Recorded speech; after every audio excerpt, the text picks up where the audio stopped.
Sou formanda em licenciatura em matemática. Eu desenvolvi 5 aulas utilizando temas transversais. Então tem aula sobre gênero, meio ambiente, saúde mental. E hoje eu vim falar sobre trabalho. Essa aula já foi aplicada numa turma NEJA 4 em Niterói, em junho de 2024. Então, como é uma turma NEJA 4, ela era uma turma que já estava no seu último módulo, contando os segundos para terminar a escola, para receber o diploma. E composta por 31 alunos, mas apenas entre 7 a 13 alunos frequentavam cada aula. E como característica, né, de uma turma da EJA, ela era bem heterogênea, com alunos entre 18 e 55 anos. Para começar a aula, eu falei sobre os tipos de trabalho e suas características. Então, o que é o trabalho assalariado, autônomo, forçado, voluntário? Eu fui dando vários tipos e explicando para conseguir identificar as características de cada um, né? Depois eu foquei especificamente no trabalho forçado, e aí eu apresentei o Código Penal, que define o que é o trabalho análogo à escravidão e suas consequências. Apresentei um vídeo curto explicando o ciclo do trabalho forçado, que acontece atualmente, e depois um vídeo curto também de um depoimento de um homem que trabalhou boa parte da sua vida em condições análogas à escravidão. E aí, enquanto ele falava, apareciam imagens das condições de trabalho e de moradia dele. Por último, para fechar essa parte, foram apresentadas 5 reportagens super atuais, publicadas em 2023 e 2024, mostrando quantas pessoas foram resgatadas de condições análogas à escravidão, algumas situações de resgate. Então, uma senhora que por mais de 50 anos trabalhou em condições análogas à escravidão, trabalhadores no Sul. Então, algumas situações relacionadas a trabalho forçado, né? Para mostrar o quanto isso ainda é presente no país hoje em dia, quanto isso é recorrente, quanto está em tudo quanto é lugar no Brasil. Fechando essa parte, eu entrei nos direitos trabalhistas. Neste momento, eu entreguei uma folha para cada um, contendo os 17 direitos trabalhistas que abordei em sala. Então, licença paternidade, maternidade, férias, FGTS, verbas decisórias,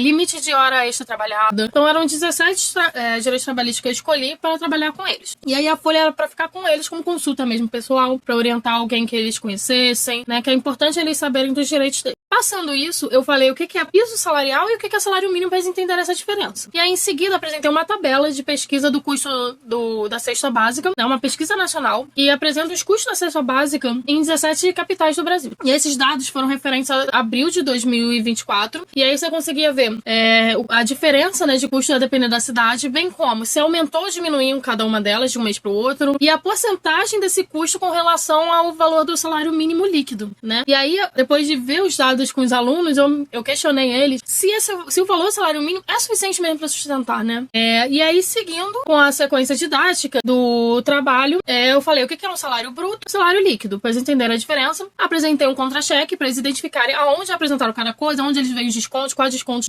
foram colocados, foram retirados, né, do salário dele, onde aparece salário líquido, para eles conseguirem ver. Às vezes vem errado, as empresas são grandes, muitos trabalhadores, então é importante eles saberem identificar.